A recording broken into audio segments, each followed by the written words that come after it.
오늘 3월 4일 새벽 만나기 시작하겠습니다. 이 새벽에 주신 하나님의 말씀은 시편 44편 9절로 26절에 있는 말씀입니다. 시편 44편 9절로 26절, 시편 44편 9절로 26절에 있는 말씀입니다. 제가 봉독해 올리겠습니다. 그러나 이제는 주께서 우리를 버려 욕을 당하게 하시고 우리 군대와 함께 나아가지 아니하시나이다. 주께서 우리를 대적자들에게 돌아서게 하시니 우리를 미워하는 자가 자기를 위하여 탈취하였나이다. 주께서 우리를 잡아먹힐 양처럼 그들에게 넘겨주시고 여러 민족 중에 우리를 흩으셨나이다. 주께서 주의 백성을 값으로 파시며 그들을 판값으로 이익을 얻지 못하셨나이다. 주께서 우리로 하여금 이웃에게 욕을 당하게 하시니 그들이 우리를 둘러싸고 조소하고 조롱하나이다. 주께서 우리를 문 백성 중에 이야기거리가 되게 하시며 민족 중에서 머리 흔듦을 당하게 하셨나이다. 나의 능력이 종일 내 앞에 있으며 수치가 내 얼굴을 덮었으니 나를 비방하고 욕하는 소리 때문이요 나의 원수와 나의 복수자 때문이니이다. 이 모든 일이 우리에게 임하셨으나 우리가 주를 잊지 아니하며 주의 언약을 어기지 아니하였나이다. 우리의 마음을 위축되지 아니하고 우리 걸음도 주의 길을 떠나지 아니하였으나 주께서 우리를 승량의 초소에 밀어 넣으시고 우리를 사망의 그늘로 덮으셨나이다. 우리가 우리 하나님의 이름을 잃어버렸거나 우리 손을 이방신에게 향하여 폈다면 하나님의 일을 알아내지 아니하셨으니까 무릇 주는 마음의 비밀을 아시나이다. 우리가 종일 주를 위하여 죽음을 당하게 되며 도살아 양같이 여김을 받았나이다. 주여 께소서 어찌하여 죽으시나이까. 일어나시고 우리를 영원히 버리지 마소서. 어찌하여 주 얼굴을 가리시고 우리의 고난과 압제를 잊으셨나이까. 우리 영혼은 진토 속에 파묻히고 우리 몸은 땅에 붙었나이다. 일어나 우리를 도우소서. 주의 인자하심으로 말미암아 우리를 구원하소서. 아멘. 오늘 새벽 만나러 싸울 수 있도록 하신 하나님께 감사하고요. 말씀으로 하루를 열어가는 여러분들 주님의 이름으로 축복합니다. 오늘 시편 44편은 비탄시라고 할 수 있습니다. 왜 그러냐면 비탄시가 될 수밖에 없었던 건 이스라엘이 패배했기 때문에 그렇다는 거죠. 이스라엘이 전쟁에서 패했습니다. 근데요, 이스라엘의 패배는 결국 하나님이 그렇게 하셨다는 것입니다. 이스라엘 백성의 패배, 하나님이 그렇게 결국은 하셨기 때문에 그렇다는 거죠. 전쟁의 승패는 누구께 있다는 가 하나님께 있다는 것입니다.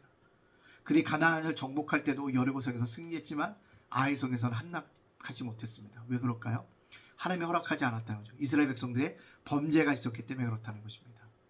이 시가 비탄시가 될 수 있었던 건 패배한 직후에 시가 지어졌기 때문에 안타까운 내용들이 우리에게 계속적으로 들려지고 있다는 사실입니다. 그리고 결국 이 패배는 결국 이스라엘 백성의 흩어짐을 의미하고 있다는 사실입니다.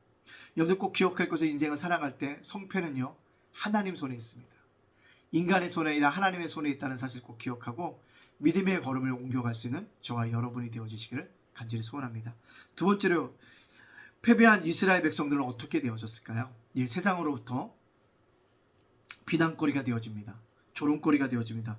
웃음거리가 되어진다는 거죠. 결국 수치가 찾아왔고 많은 사람들이 그를 볼 때마다 빈정거린다는 것입니다. 야, 니네 하나님이 어디 있냐? 하나님이 너를 버렸나 보다. 아주 직설적이지만 우리에게 굉장히 큰 아픔으로 다가오는 말을 서슴없이 내뱉고 있다는 것입니다. 여러분들 꼭 기억할 것은 우리가 패배의 뒤에는 이러한 모든 것들을 뭡니까? 감내해야 한다는 것입니다. 비난거리가 오고 조롱거리가 오고 웃음거리가 되고 빈정거리는 것들, 이게 패배를 당한 민족이 겪을 수밖에 없는 일이라는 사실들을 기억해야 합니다. 이럴 때 우리가 머리를 드는 것이 아니라 뭡니까? 숙여야 하는 것입니다. 힘들고 어려운 일일 때 머리를 숙일 수 있는 그런 믿음의 사람이 우리가 되어져야 한다는 사실을 우리들에게 밝혀주고 있다는 것입니다. 그러면 결국 이 패배에 대해 우리가 해야 될 일이 무엇일까요? 하나님의 은혜를 간구하는 것입니다. 패배에 대해 이제 끝났다, 하나님의 끝이다라고 두려는 것이 아니라 다시 한번 하나님을 기억하는 것입니다. 하나님을 기억한다는 게 뭘까요? 하나님의 이름을 부르는 것입니다. 하나님의 이름을 부르는 건 두 가지죠. 찬양과 기도가 있습니다. 패배 뒤에도 하나님을 찬양해야 되고 기도의 자리로 나가야 한다는 사실입니다. 그리고 우상을 숭배하지 않아야 합니다. 하나님이 졌으니까 나는 그들의 신들을 섬겨야겠다 생각하면 그것처럼 어리석은 일이 없다는 것입니다. 우상을 멀리하고 이럴수록 더욱더 하나님을 섬겨가야 한다는 것입니다. 또 절망의 자리에서 소망의 하나님을 바라보라는 것입니다. 뜻이 있겠지. 언젠가 분명히서 벗어나서 우리를 해방시켜 주겠지. 그때까지 나는 누구께? 하나님께 소망을 두고 살아가리라 라는 믿음의 고백과 용기를 가지고 나아가야 한다는 사실입니다. 근데 우리가 그것을 왜 종종 실패하게 되어집니까? 넘어지는 이유가 무엇입니까? 소망이 끊겨졌다고 생각합니다. 아닙니다. 우리가 패배해지고 넘어지고 쓰러지고 스드친 차디찬 그 아픔을 겪고 있을지라도 하나님께 소망을 두는 자에게는 놀라운 은혜가 있다라는 사실을 기억해야 합니다. 왜요? 그 자리에서 다시 일어설 수 있기 때문에 그렇습니다. 따라서 우리가 기도할 때, 소망을 두면서 기도할 때 어떻게 기도해야 됩니까? 하나님 우리를 버리지 마소서라고 기도해야 합니다. 그 두 번째 어떻게 해요? 일어나 우리를 도와달라고 하나님께 간구할 수 있는 귀한 믿음의 백성이 되어줘야 합니다. 소망을 두라는 얘기에 끝까지 바라보는가? 일시적인 것이 아니라 끝까지 소망을 두는 자에겐 은혜가 있다는 사실을 기억할 수 있는 저와 여러분이 되어지기를 간절히 원합니다. 자, 그렇다면 우리 이 말씀을 저와 여러분에게 적용시켜 보기를 원합니다. 누구든지 절망의 자리에 빠질 수 있습니다. 그렇다면 중요한 건 절망의 자리에서, 비탄의 자리에 빠졌을 때 우리가 할 일이 무엇인가를 분명히 기억해야 한다는 거죠.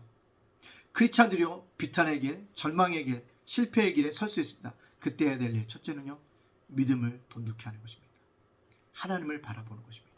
하나님에 대한 믿음을 버리지 않는 것입니다. 우상을 숭배하는 것이 아니라 하나님을 더욱더 섬겨가는 것이다. 나 외에 다른 신을 섬기지 말라는 말씀처럼 오직 하나님께 집중하고 달려나갈 수 있는 그런 믿음의 백성이 되어줘야 됩니다. 두 번째 뭡니까?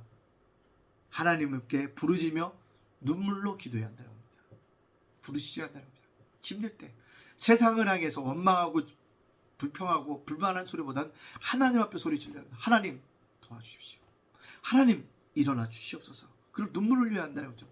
그럴 때 하나님께 우리의 눈물을 보시고 우리의 기도를 보시고 우리를 뭐합니까? 다시 일으켜 세워주시는 은혜가 우리 속에 있게 되었 줄로 믿습니다. 또 하죠. 이런 자리에서도 솔직하게 힘들면 힘들다, 힘드시면 힘들다라고 솔직한 하나님께 고백하는 내 속마음을 이야기한다. 그럴 때 하나님의 뭐가 일어난다? 역사가 일어나게 되어진다는 것입니다. 따라서 우리가 오늘 시편 44편이 26절에 있는 기도, 마지막에 있는 구절을 우리가 꼭 해야 한다는 거죠. 그게 뭘까요? 일어나 우리를 도우소서. 주의 인자함으로 말미암아 우리를 구원하소서. 도우소서, 구원하소서. 이 기도를 통해서 새롭게 일어나고 새롭게 살아가는 믿음의 백성들, 믿음의 자녀들 다 되어지시기를 주님의 이름으로 축복합니다. 아멘. 기도하겠습니다. 사랑의 하나님 감사합니다. 오늘도 살게 해주시고 어제도 주일 예배도 은혜 가운데 잘 드리게 하시니 감사합니다. 오늘 또 세상에 나갑니다.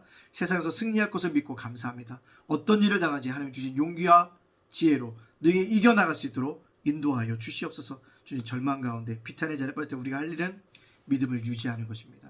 두 번째는요, 부르짖으며 눈물을 흘리는 것입니다. 또한 하나님께 간구하는 것입니다. 도와주소서, 구원하소서라는 기도가 우리의 진정한 기도가 되어짐으로 말미암아 절망의 자에서 해방되어지는 은혜를 얻을 수 있는 우리 모두가 되게 하여 주시옵소서. 오늘 사랑하는 우리 성도들, 자녀들, 세운가를 따라서 굳건하게 지켜주시고 보호하여 주시고 인도하여 주시고 예담교회 작은 도서관 윤슬 목사 저희 가정을 굳건하게 지켜 주시옵소서. 모든 영광 주님께 돌려오며 예수님의 이름으로 축복하며 기도합니다. 아멘.